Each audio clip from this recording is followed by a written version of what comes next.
It is Jazz and Beyond on 702 and Cape Talk, where you come for the jazz and you stay for a good time with me, Nothemba. And I am so happy that today our guest is someone who has a voice that turns songs into stories, not to mention the fact that she's one of the most distinctive jazz voices of our time. She's been doing this for about 30 years. She's sold millions of records and she's been nominated for a Grammy. She's coming to South Africa for the Montreux Jazz Festival in Franschhoek. And I think what we love a lot about her is the fact that she manages to have her voice tell stories in the most intimate and even most subtle ways. And while others are, big, bold voices, she has a knack of just making sure that, this big world we live in feels a lot more lighter with her voice. Stacey Kent is our guest on Jazz and Beyond. Hello, Stacey. Hello, good morning. Morning to you, and it's afternoon for us, but we're Yes, of happy course. to have we're happy to have you and chat with you. I mean, I've just been trying to describe your voice and the impact that it has for us. And of course, I love the fact that your style is quite understated, famously so. Uh, did this come naturally for you, or is this a conscious decision that, listen, Very much. I guess I see the big voices and things. Um, I'm not that kind of guy or kind of woman, so to speak. Thank you so much for saying that. It does indeed come wholly naturally to me. And I think that I haven't done anything on purpose to manipulate anything. I think that I am quite simply the person that I am. I love that I live inside a genre that allows me to just be in the same way folk music does, just be me. I don't perform or act in musical theater or in opera. And not that I don't love those kinds of music, because I do. I mean, the world is full of all sorts of music, right? And Yeah. what you get to do as an artist is find the path that's right for you. In the same way that anybody who goes shopping and knows themselves very well and has a confidence about themselves chooses the color or the style that suits them. I wouldn't buy a yellow jacket. It doesn't suit me yellow, but I would buy the rust color jacket. Do you know what I'm saying? You Yeah. you find a way to connect with the music that feels right for you, that shares your own vision of the world, that allows you to express yourself with the sensibility, with the personality that you have. And I think that I've always been like this. And that's not to say that I haven't developed and matured over the years. Of course I have. And I've honed my skills as well. And I still work on my music and my voice. I still take my voice lessons, etc. But I think that I was very confident, even from a young age, that my voice and my way of expressing was quite simply my own. I will tell you one thing that I think is a key factor in all of this. I grew up in Mm. a pretty academic household. And my grandmother taught, my mother taught, and my mother was very interested in passing on to her own children a love of literature and storytelling. And so I had a bunch of siblings, and we would sit together in the evenings and read aloud to one another with my mother. And she would pass the book around when it changed chapters. And so one night it would be my brother, one night it would be my mother, one night it would be one of my sisters, and then one night it would be me.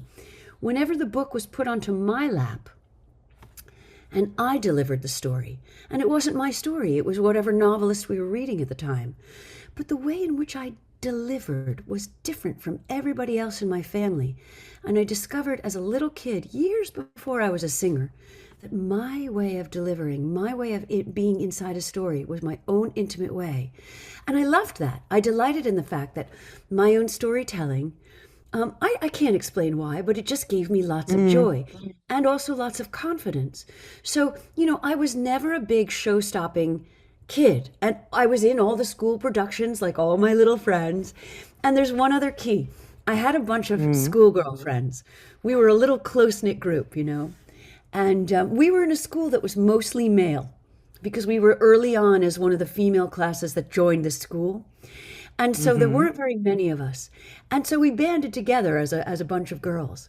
And my little school friends would always ask me to sing for them at lunchtime, at Wow. recess, and breaks. And it was never show stopping. It was never big. It was more like, Stacey, could you come and sing in my ear? They wanted me delivering to them in a kind of whispered, very human, very personal, lullaby like way. And so I think I developed this skill and this personality as a little thing. And then when I grew up and became a singer, it was fully formed. And that's why I say I didn't do anything on purpose. I just am who I am, and I Mm, love the human side of what it is that we do, as do you. And you can do it in so yeah. many different facets, and this is mine.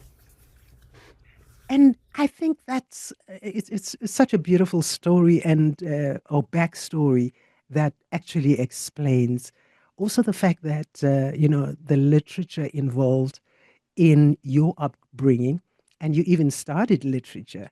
So the whole storytelling thing is so part of you, and also the delivery that you say you have, because it's always as you say, it's intimate, a whispery kind of thing.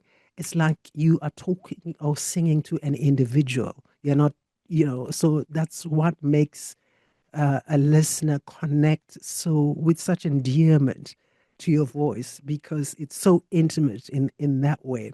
But how much of the actual story, the approach to the songs, uh, is inspired by telling a story rather than singing a song, because it sounds like you're always telling us a story. And I also want to talk about the love aspect, because it's always about love and traveling and all things beautiful. Yes, I think that at the foundation of it all, Mm, I love people. I love human beings. I love humanity. I love community. I love love.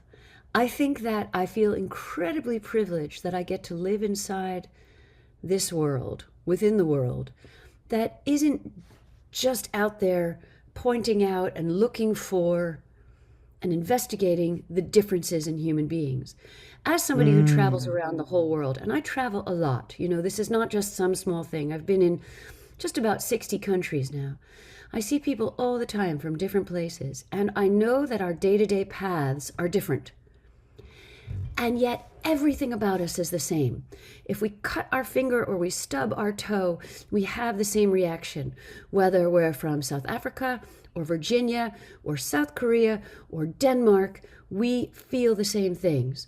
We feel the same true. joys, we feel the same pains, we have the same frissons about things, right? When we're diving into a water. I mean, we just experience life as human beings.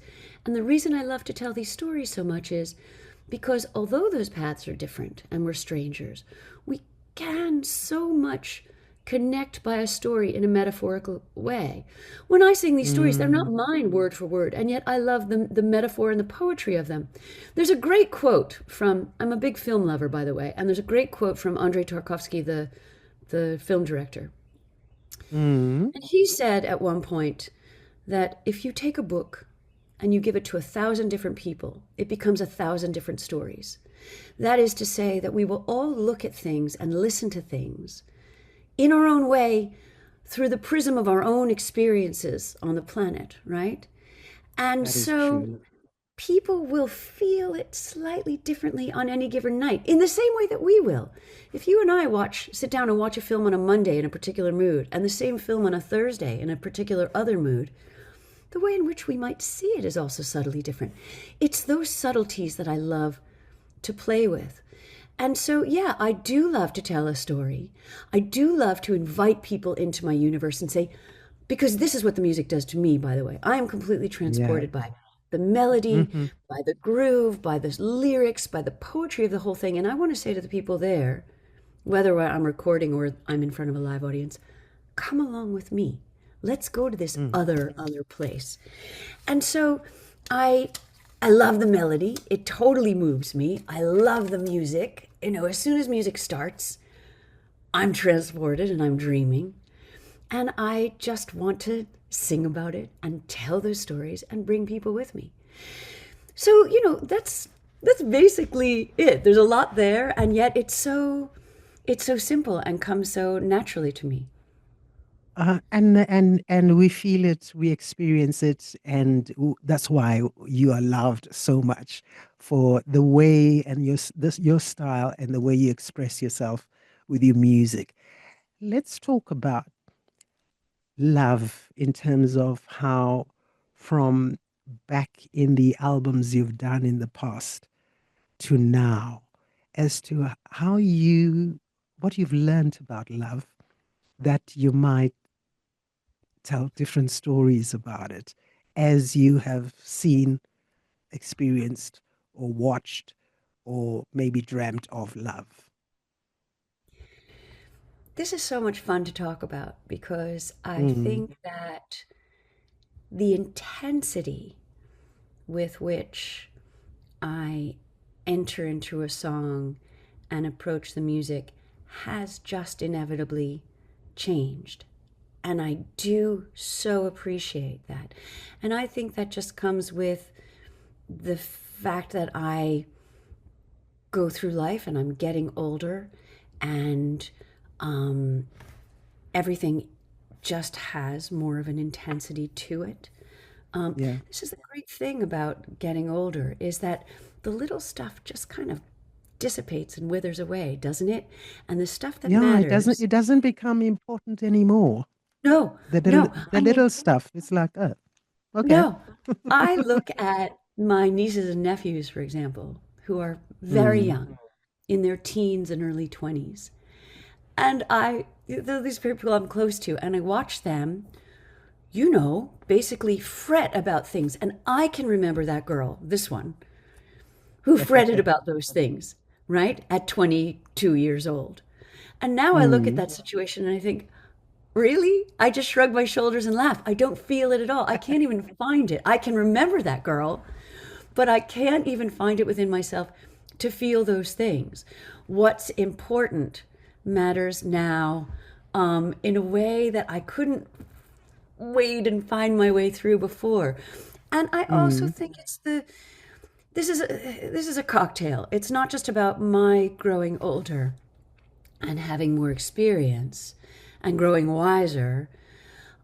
It's also the fact that the world is feeling pretty chaotic at the moment, to say it true. gently.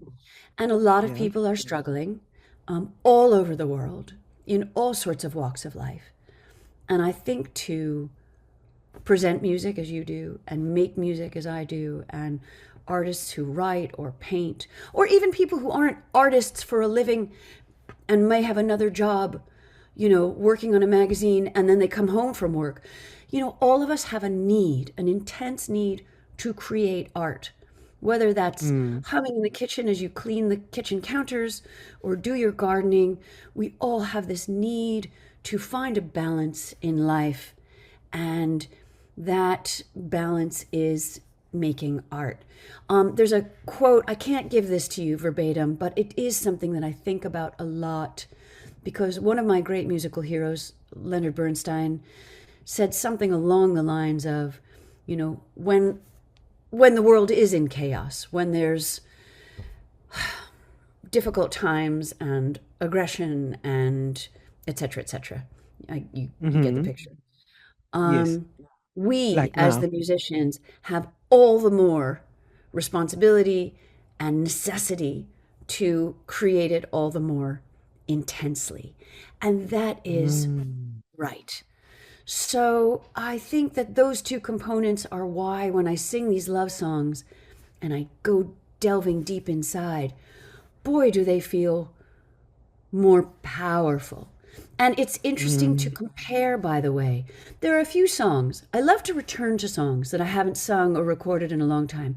This is something that one of yeah. my other heroes, Antonio Carlos Jobim, did a lot. I re recorded a few things just because I had the need. It was a real necessity, like, I need this song again.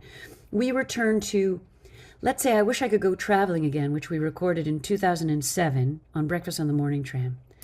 And That then was quite an album. That was quite that, an album. And the fact that you had the former president of the US have it ah, in his list of favorite songs last year is also just, I'm like, God, he's got good taste, oh to my, have Obama have your song on the playlist. How was that for you? uh, that was enormous. What an honor. Um, Thank you for saying that. I had just for a moment that had slipped my mind. How can that be? I love that he chose that one, especially because I wish I could go traveling again, and I'm sure this is something we'll talk about along the way. But it's not just a Yeah. song that I sang. It was written for me personally by my husband, Jim Tomlinson, who composes a lot of my music, and the great Mm, novelist and winner of the Nobel Prize for Literature in 2017, the genius Kazuo Ishiguro. So it was a yeah. homegrown family song. Ish, we call him Ish, and Jim and I. So I love that Obama picked one of our personal songs. And I did, just to go back for a second, I did Mm, return to that song during the pandemic, when Jim and Art Hirahara, our pianist, and I made a record that I really loved making called Songs from Other Places. Songs from Other Places yes. is so enormously powerful to me Yes. making that record. Eh, And I said, Mm, when we were picking the repertoire for it, I told Jim and Art during the pandemic, when people were really connecting via social media because we were all closed off yeah. from one another, I had 1,000,001 requests for that song. Please, Stacey, come and sing us that Wow. song. And so we thought, well, this should Wow. go on the album. So Jim rearranged it, and Art and I approached it. And you know what? Although it's the same song, the same story, this is going back to the Mm, Tarkovsky quote, isn't it? Because it's me now singing this song a whole bunch of years later, over a decade later.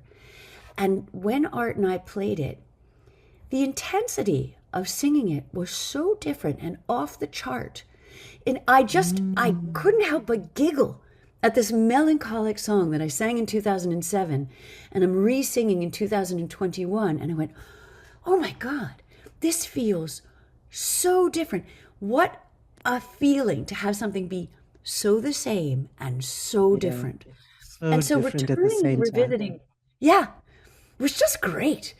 And so that is part of my joy as a musician too, because I'm making my own self discoveries along the way. So, Mm, in terms of mm. your question before about returning to the love songs, I love the love songs that have that real gentle push pull tension, right? Like there's all that Mhm, joy, mhm. there's that melancholy, there's that needing and that longing. I mean, those are the ones I'm most Uh, attracted to, obviously, for people who y- know my music. y- Everything has that Yeah, complexity. no, Yeah. and I love the fact that the songs make us go through all these emotions that love demands of us. As you say, the tension, the fear, the wonder, the anxiety, and also just the pleasure and the joy of it at the same time, which are all things to do with love. But just going back to your husband, Jim, as well as this man who does this beautiful poetry that you also turn into songs. I mean, how that relationship has played a significant part in your music story. Because I think people need to. And by the way, are you coming with them, both, Oh, to okay. to the So, to Franschhoek for the Montreux Jazz Festival? yes, this is a long story that I will make brief because just to Yeah. give the listeners a little insight to what you already know, but they might not Mm, realize. And it has changed my entire life, by the way, and my vision of the world. And here's why. In 2000, we were in England and we were tuned mm, into BBC Radio 4, which we often did. And for those who don't know, a lot of people will know, there's a great radio show that has been running for, I think, about 50 years, maybe longer. It's one of BBC's longest running radio shows. It's called Desert Island Discs. And for okay. decades, they've been inviting celebrities from all walks of life to come on and sit down on a Sunday morning and talk about their work, their life, and their career. But interspersed is a game. And the game is, if you were stuck on a desert island for the rest of your life with only 7 records, what would you bring with you? And Lovely. Kazuo Ishiguro, this Nobel Prize winning author, he hadn't run the Nobel Prize at this point, but he was also already a great author. And I had read Offer, 3 of yeah. his novels by this point. So he's on, and he's talking about his life and his work, and he chose my record, They Can't Take That Away From Me. I cannot tell you how I felt. It's not describable. Now, the reason Wow. this was so impactful is because not only is it fun to be on Desert Island Discs, I've been on there before, but when one of your favorite authors of all time chooses you, you Can are you going to imagine? just fall to the Wow. floor. I mean, just knees buckling, right?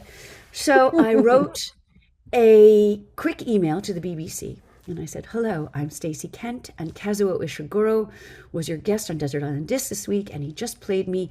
Please send him my email address and tell him thank you so much. I'm such an enormous fan of his work." Mm. Here's the long story short. They wrote back. He wrote back. I heard from his agent first, then he wrote back, and we became great friends. There's a reason for Beautiful. this, and there's no reason, I Mm. know, isn't it? There's a reason why he will have chosen They Can't Take That Away From Me, which is in this category, right? That you and I were just talking about that push-pull. It's melancholic, it's hopeful. There's always that sense of hope. Anyway, we became great friends and we realized that there's a reason why he loved my music and I loved his novels. We shared a vision of the world.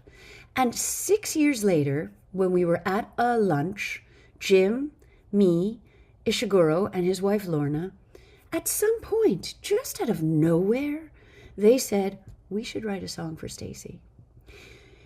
This conversation turned into something so serious, so fast. And 2 weeks later, Wow. I know, 2 weeks later, standing on my doorstep in the morning, in my dressing gown, I'm opening the mail, and there's a handwritten letter from Ishiguro, Ish, and it's the lyrics for Breakfast on the Morning Tram and The Ice Oh Hotel. my word. He moved fast. So Jim wrote the music. I read them aloud to Jim. And he was listening to the poetry and the scansion and my way of delivering these stories. And out of that came the songs. We realized that we were onto something big, not just because they were successful Mm. songs, and they were, but also because we had clicked into something that just was enormously good chemistry. We really were Mm. onto something beautiful, that Ish and Jim were hearing me in their head as they're creating these stories. And so finding a way that, even though, as I said earlier, they're not my story word for word, metaphorically they really are. They're sad and they're melancholic, but they're full of hope and they're Mm. full of forward motion and figuring things out. And they've written many, many songs since that year, that have Mm. appeared on many of my albums over the years. Yes, And they we have. continue to work together. Next year, there will be another album with some of their songs. And I cannot believe how lucky I am that these two, and they're so beautiful together. The Tomlinson Ishiguro songbook is something because Jim and Ish, they really understand each other. It's so beautiful. And so Eh, to have these songs in my repertoire is just extraordinary. which again comes back to my question, which you've sort of not answered, if they're both coming with you. Oh, yes. So who is coming with me? I'm so sorry. Mm. So Jim Tomlinson will be on my left on saxophones and flutes and percussion. Yeah. And on my right is my longtime friend and collaborator, Art Hirahara, on piano. Art and Jim and I have been playing together for over 20 years. Art and Ish Hmm. also love each other, by the way. And so Art will be on piano. Ishiguro came to see us perform not so long ago in London, the 3 of us. It's very intimate, this show, but it's very Yeah. rich and intense and big and small all at the same time. Mm. And Ish gave us such a compliment. He said, I closed my eyes and I listened to this trio and I was listening to an orchestra. And he's right about that because when you're just 3 and there is no layer of other musics going on, like the bass Mm-hmm. and the percussion, which is great too. I mean, sometimes we play a 6 or even 60 when we play with orchestra. We play a lot with Yeah. symphony orchestra too. But when you're three, everything just shrinks down into this triaged vacuum pack, and you hear all the harmonics from the saxophones and the piano are just singing and ringing out. The Mm. ability to stand between these two voices, and Jim's and Ish and Art's voices are so beautiful. So And that just that that sounds amazing. That yeah, so you that's what you're going to you hear in South Africa. and it's beautiful also because actually we get the intensity of that subtleness with less, if you know what I mean, rather than with a big band or big orchestra. The intensity of your voice and your delivery comes through when there's less going on, if you know what I mean, if you understand what I mean. Thank you. You know, my if you were to ask me, you haven't, but if you were, my I'm greatest gonna musical now. hero, my greatest Mm, musical hero of them all is mm. the great, brilliant guitarist, vocalist from Brazil, João Gilberto. And I learned from Joao. I Okay. discovered Joao at 14 years old. And I learned from Mm, Joao, who is that epitome of the triage and the intensity, singing so focused. I mean, this man has incredible focus and delivery. mm. And it is exactly that quiet intensity. And I discovered that as a kid, and I fell in love with it as a kid. At 14, when I discovered João Gilberto, I still didn't know.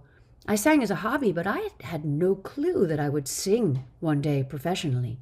But I think that I Mm. put that inside my heart and stored it Yeah. up. And when I came to sing, I think it just came very naturally to gravitate to that kind of a style. I developed it because I really related to it. So Joao is my hero, and he is the master at that. And that I would imagine also influenced your relationship with the microphone, how you treat the microphone. What is It's your just, relationship with it? you know, it is there. It is an object. I don't, Mm, I suppose I'm thinking about it without even really thinking about it, right? yeah. It's a matter of layers. So it's there. I'm thinking about it because I want to make sure I'm in the right proximity. I wouldn't hold it down Mm, there or up really close. So I mm, have, you're multitasking, right, as you're doing this. And it's there and my hand is up, or maybe it's in the stand and I'm at it. But it's this device through which I can deliver my voice without having to do it big. Because what's important to me is, yeah. you mentioned earlier, and I really appreciate that you said this, my connection to each and every one of the people who is there is vital. And so I am singing to them. So I don't want to have to Mm, raise my voice. You won't hear me shouting over a big band or anything like that. I'm not a shouter. It doesn't mm, come naturally to me. I do sing with orchestra, as I said earlier, but then you're just wrapped in a blanket of sound, and you can be your mm, your quiet, intense self. João Gilberto did that all the time with orchestra when sometimes he was alone and sometimes he was with multitudes of instruments behind him. mm. Jobim as well, Edu Lobo as well. I think that the mic is there simply to allow me to, calibrate the sound and the evenness and deliver as if we were just sitting in a living room and I'm singing to you. Because that's Yeah. essentially what you want to do. Even if we're in a Yes. room full or a theater full or an outdoor festival full of thousands of people, because sometimes it's large, you Mm, don't have to shift how you deliver, which is wonderful. I can be in a room for 480 people or 4,800 people. And the way in which I deliver through that mic gets to stay the same. So it's great to have that device and the modern technology to be able to do it that way. to do it that way. And also, it's important for us to hear Stacey, the real Stacey, not as you said earlier, a performing Stacey or one that's trying to reach 10,000 people with a voice that's just as fine, even if there were two people in front of her, if you know exactly. Yeah. that. And think Yeah. of the masters who've done that before. James Taylor does it alone with his guitar. Tracy Mm, Chapman does it alone with her guitar. Joao Gilberto. There are lots of performers who really deliver in that very personal, intimate, let's grab this story and run with it, fly with it kind of way. yeah, And the level at which you deliver does not have to shift. absolutely. When you listen to your earlier albums and listen to your voice and also just the way you sang then, I'm talking going back to like The Boy Next Door or maybe The Changing Lights or Tenderly or I Know It, I Dream. And coming to your latest one now, which is also about love. um, when you listen back to those albums, do you notice any change or development in who who Stacey was then to who Stacey is now? Yeah, I do. And it's impossible to listen and not dissect and Yeah. deconstruct, because I can remember how I formed specific notes on specific songs that I had been working on. Um, it's like if you listen to Andre Agassi talk about a tennis match that he played decades ago, he's probably going to know how he hit that particular ball at that moment that made that point. I mean, you don't forget that Mm, stuff. yeah. And you have to you have to kind of work to let it go sometimes because you've closed the chapter, you've finished the album, you don't get to go back to it. Sometimes you can be pleased with it, sometimes you're not Mm, pleased with it, but it's out there in the world and it's no longer yours. The way in which I can redeem that is if I go on stage and I sing them live because the songs remain alive. And thank goodness for that. So mm, it's not a yeah. closed chapter in that sense. And so there are songs that I think I sang in a particular way and I accept that. You must, right? Because I'm a going and growing, developing human being and I sing better than I did, you know, 3, 5, 7, 9, and so on years ago, in the same way that I hope that I sing better in 3, 5, 7, 9 years from now. Mm, It's never going to stop. You're never going to stop growing. So it's at once can be delighting and sort of you look back at that girl and also irksome. And you just have to, the best way you can manage it is to accept and use it to develop yourself yeah. further. I don't go Look back and listen to them really, unless I'm specifically looking for something, for but they do something. come on. Mm, I'll hear yeah. it in an airport or a restaurant or a shop, and you hear yourself. Yeah. So yeah. I wonder what it's like when you hear your music as and maybe people are not seeing that it's you, but your music is playing. And do you watch for people's reaction, so to speak, to the music? Oh, I think that the people out there are Mm, incredibly nourishing, and you don't necessarily have to see them all because sometimes the lights are on you and you don't really see mm, specifics, but you see body language. And when I see people leaning into each other or leaning more forward or just kind of their bodies shift in a particular way, that's a reaction yeah, to that music. Oh, that makes my heart melt. I mean, that is my fuel. Now, of course, yeah. I have that fuel from the music itself because when I'm in studio, nobody's there. Or when I'm in my room Mm, singing, nobody's there. It's the mm, music that does it for me. But talk about the bonus of sharing live music with people and watching that body language out there in front of you. Um, mm, oh, it's an incredible experience to connect.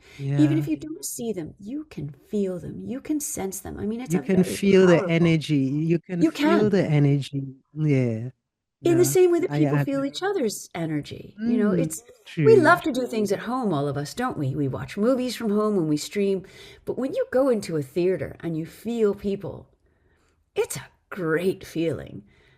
It is it Absolutely. it's felt, it's power. So I love that force of and the energy of the room. Yeah. Mm. Let's talk about A Time for Love, your new album for 2026. I think it's being released next month Yeah. officially. Correct me if I'm wrong. And you've got quite a number of incredible musicians that are featured on the album. Let's talk about it. So this is me and Jim and Art Hirahara, my Hmm. beautiful trio, my very favorite musicians. What's fun about having made this now, we started with songs from other places, the three of us. After I Know I Dream, it was really joyous to go from an album of, we were 59 of us on I Know I Dream, the orchestral sessions, to Yeah. go from one record of 59 musicians to the next record of three was something else. And we loved it. When we finished Songs from Other Places, which I'm really proud of, and I loved making that record, I said to Jim and Mm. Art, we're not done. I mean, we had so much more to say and so much more to do. And so Mm. this year, the timing just felt right. We were available. We had had this great list of songs and we went, let's go. So we went into the studio and we made this. And afterwards we laughed and we said, we're not done. There's going to be a part three. I don't know when. It could be in Oh, wow. 6 years, 10 years. I don't know. But we will make a part three to this, this that will be the missing component of this trilogy. Songs from Other Places, I Know I Dream, Mm. and something else. I love working with these two. So what I did in the studio is also the chamber orchestra, we should call it, that I'm coming to South Africa to perform with. They are so incredibly expressive, these two. It's very liberating to be with these two musicians. We Mm. all come from different walks. Art is originally from California, now lives in New York. Jim is from England originally, now lives in Virginia with me. We have different backgrounds, of course. We have different upbringings. We were all more or less the same age, but different cultures. And different musical cultures that we come from. So we all bring these different elements to this pot. And I'm Mm. so incredibly inspired by what they bring and how they perform. There's a fluidity, there is a flow to Art's music that I just cannot get over. And I am so Yeah. excited when we're on tour night after night to get on the stand with him and hear what he has to play. Sometimes he's playing and Jim and I just look over at each other. And then Jim comes in and plays with Art, and I'm standing back watching these two and listening to these two. And it just takes me to places, and that inspires me to then come in and sing it the way I sing it that night. I mean, the Yeah. whole thing And is, and you and you know what, Stacey? You sing in so many different languages, yeah, and your music blends from, your jazz to Brazilian to French songs and folk, and and all these influences. I think also the color and the textures and the different layers, as you say, are brought about by the fact that you all putting in the different parts of you, and the rest of the musicians' influences in there. That's why it sounds so rich and beautiful as it does.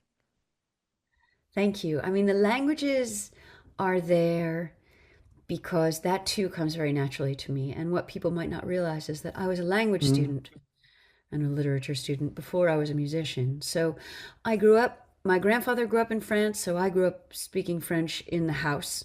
So that was the second language in the house. And once my grandfather Mhm. taught me to speak French, that's the only language he ever spoke with me, till the day he died. And so French Wow. was our little world. I went on to then study more languages because he gave me this taste and this love of it. So I studied French, Latin, Italian, German, Portuguese.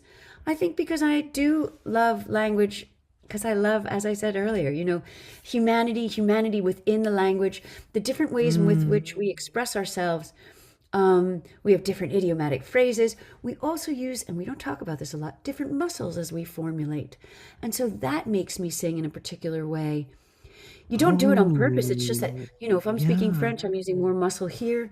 If I'm speaking, Hmm. English, I'm using more muscle back here. I mean, those things do matter in how you deliver. And so it's so rich for me to have these different languages to sing in. And Mm, some of them aren't translatable, some of them are. A song like What Are You Doing the Rest of Your Life works so beautifully in both French and English. But if I think of mm, some of the Chico Buarque songs that I sing from Brazil, or Raconte-moi that I sang on the album Raconte-moi, or there are just a few that come to mind. Um, they are magnificent in their own language and they wouldn't translate well. And so I feel very lucky. I wouldn't sing in a language I don't understand because it's not about phonetics for me. It is about being inside the poetry. Um, inside the poetry, which brings me to you coming to South Africa. Is it the first time, by the way, no, it that is you're coming not. to? When were you No, here? I've been there a few times. So this is fun to talk about because it's actually part of my earliest days as well. I Mm, have been there as a musician a few times to perform at different festivals. So yeah. this is my first time at Franschhoek, and at this Montreux, I'm very honored to be in the inaugural edition of the Montreux Jazz Festival. It's stunning to come and do this with you all. But not only was I there as a musician over these last few years, I also came as a youngster. When I was Wow. 17, yeah, I came to South Africa because there was an exchange student at my school, and I went back and stayed with this family in South Africa two, maybe three times. I can't remember now. It's a long time ago. But I was a Mm-hmm. girl, and 17 years old, I got on that plane from New York to Cabo Verde, stopped in the island, on to South Africa, landed at dusk. And I just need to tell you this because Do when you land tell. at dusk in South Africa for the very first time and you see that sunset and those Mm, silhouettes of those trees, that is a memory burnished inside your brain and heart that you will never forget. It was the most stunning mm, thing I have ever seen. So I had incredibly beautiful trips. We weren't really in town so much as out, in the country. And so mm. I saw a lot of Mother Nature. And I was staying outside of Pietermaritzburg. I was in Durban. I was in Johannesburg. I was in Cape Town. We got in the car and we drove all around. And to be 17 and seeing this world was unbelievable. Yeah. And obviously, it's a different world right now. I love coming back to it as it is today. And I'm You very might you honored. might you might fall in love all over again when you come now with whatever has changed from when you were 17.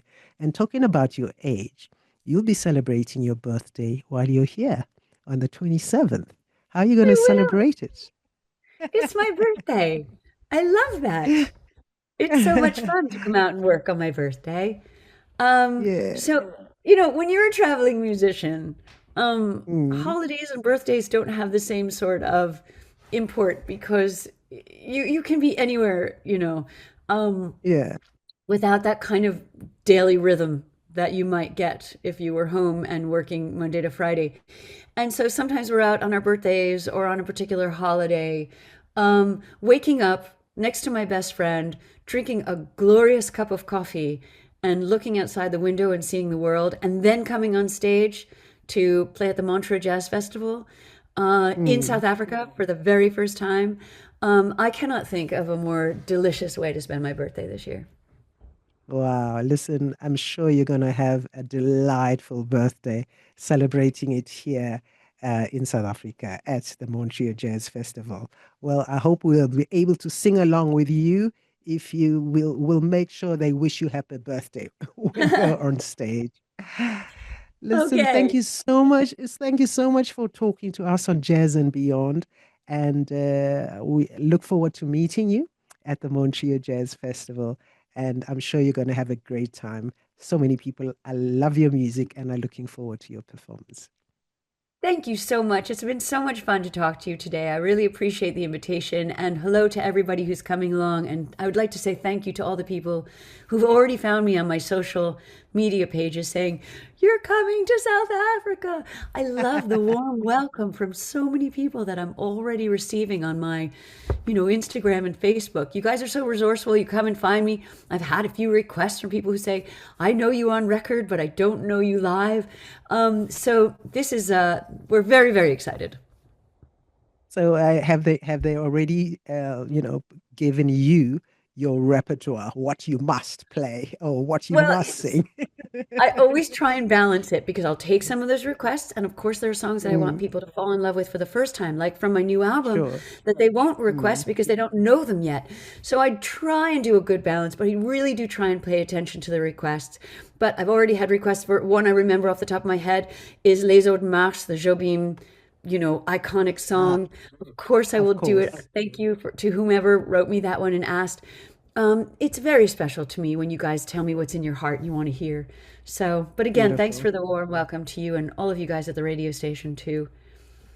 Thank you so much for talking to us, and we enjoy the conversation ourselves, and can't wait to meet you. Me too. See you soon. Come for the jazz and stay for the good times On Jazz and Beyond with Nothemba Madumo. on 702 and Cape Talk.